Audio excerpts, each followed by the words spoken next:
Hi friends, welcome to my channel. Agni Sakshi ಧಾರಾವಾಹಿಯ ಮುಂದಿನ ಸಂಚಿಕೆಯಲ್ಲಿ ಏನಾಗುತ್ತೆ ಅಂತ ಹೇಳಿ ತಿಳಿದುಕೊಳ್ಳೋಣ ಬನ್ನಿ. ಈ ಕಡೆ ಮನೆಯಲ್ಲಿ ಬಿಸಿ ಬಿಸಿ ಚರ್ಚೆ ಮತ್ತು ಡ್ರಾಮಾಗಳೇ ನಡೆಯಲಿದೆ.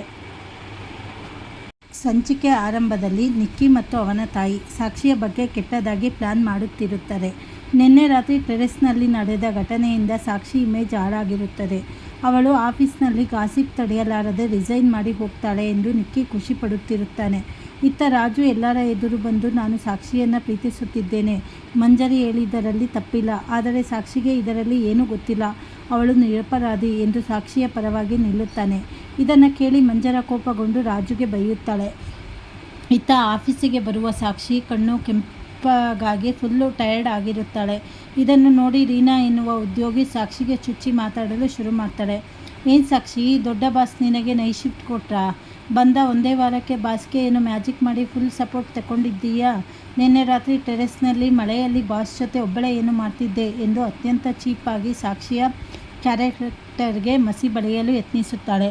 ಆಗ ಅಲ್ಲಿಗೆ ಎಂಟ್ರಿ ಕೊಡುವ ಅಗ್ನಿ ರೀನಂಗೆ ಸರಿಯಾಗಿ ಕ್ಲಾಸ್ ತಗೊತಾರೆ. ರೀನಾ, ಬೈ ಚಾನ್ಸ್ ನಾನು ನೀನು ರಾತ್ರಿ ಟೆರೆಸ್ನಲ್ಲಿ ಸ್ಟ್ರಕ್ ಆಗಿದ್ದರೆ ನೀನು ಏನು ಮಾಡ್ತಿದ್ದೆ? ಒಂದು ಹುಡುಗಿ ಮತ್ತೊಂದು ಹುಡುಗನ ಜೊತೆ ಇದ್ದ ಅಂದ ತಕ್ಷಣ ಇಷ್ಟಾಗಿ ಕೀಳಾಗಿ ಯೋಚನೆ ಮಾಡ್ತೀಯಾ? ನಿಮ್ಮ ಮನಸ್ಸಿನಲ್ಲಿ ಎಷ್ಟು ವಿಷ ತುಂಬಿದೆ? ಇನ್ನೊಬ್ಬರ ಕ್ಯಾರೆಕ್ಟರ್ ಹಾಳು ಮಾಡುವುದೇ ನಿಮ್ಮ ಕೆಲಸನಾ ಎಂದು ಎಲ್ಲರ ಎದುರೇ ತರಾಟೆಗೆ ತೆಗೆದುಕೊತಾನೆ. ಅಷ್ಟೇ ಅಲ್ಲದೆ, ತಪ್ಪು ಮಾಡಿದ್ದೀಯಾ ಒಪ್ಕೋ, ಕ್ಷಮೆ ಕೇಳು, ಇಲ್ಲದಿದ್ದರೆ ನಿನ್ನನ್ನು ಈ ಕಂಪನಿಯಿಂದಲೇ ಫೈರ್ ಮಾಡ್ತೀನಿ ಎಂದು ರೀನಂಗೆ ಅಗ್ನಿ ಶಾಕ್ ನೀಡುತ್ತಾನೆ. ಇನ್ನೊಂದೆಡೆ ಸಾಕ್ಷಿ ಮತ್ತು ಅತಿಥಿ ನಡುವೆ ಮುದ್ದಾದ ಸಂಭಾಷಣೆ ನಡೆಯುತ್ತದೆ. ಅತಿಥಿ, ನನ್ನನ್ನು ಮೇಡಮ್ ಅಂತ ಕರಿಬೇಡ, ಪ್ರೀತಿಯಿಂದ ಅತಿಥಿ ಅಂತಲೇ ಕರೆಯಬೇಕು ಎಂದು ಸಾಕ್ಷಿ ಜೊತೆ ಆತ್ಮೀಯವಾಗಿ ಇರ್ತಾಳೆ. ಸಂಚಿಕೆ ಕೊನೆಯಲ್ಲಿ ರಾಜು ಸಾಕ್ಷಿಯ ಮಾವನ ಬಳಿ ಹೋಗಿ ತುಂಬಾ ಎಮೋಷನಲ್ ಆಗಿ ಮಾತಾಡುತ್ತಾನೆ. ಸರ್, ಸಾಕ್ಷಿ ಹುಟ್ಟಿದಾಗಿನಿಂದ ಬರೀ ಕಷ್ಟದಲ್ಲೇ ಬೆಳೆದಿದ್ದಾಳೆ.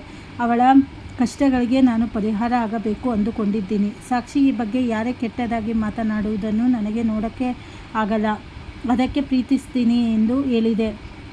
ನಿಮಗೆ ನನ್ನ ಮೇಲೆ ನಂಬಿಕೆ ಇದ್ದರೆ ಸ್ವಂತ ತಂದೆಯಾಗಿ ನಿಂತು ಸಾಕ್ಷಿಯ ಕೈಯನ್ನು ನನ್ನ ಕೈಯಲ್ಲಿ ಇಡಿ, ಅವಳನ್ನು ಕಣ್ಣಿನ ರೆಪ್ಪೆಯಂತೆ ನೋಡ್ಕೊತೀನಿ ಎಂದು ಎಮೋಷನಲ್ ಆಗಿ ಕೇಳಿಕೊಳ್ಳುತ್ತಾನೆ.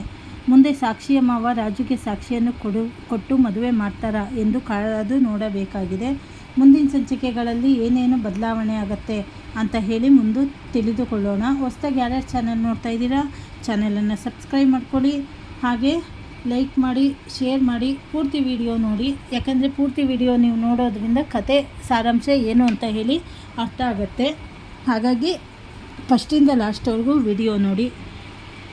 ನಿಮಗೆ ಯಾವ ಸೀರಿಯಲ್ ಇಷ್ಟ ಆಗುತ್ತೆ ಕಾಮೆಂಟ್ ಮಾಡಿದರೆ ಆ ಸೀರಿಯಲ್ ಅಪ್ಡೇಟ್ ಆಗ್ತೀನಿ. ಧನ್ಯವಾದಗಳು.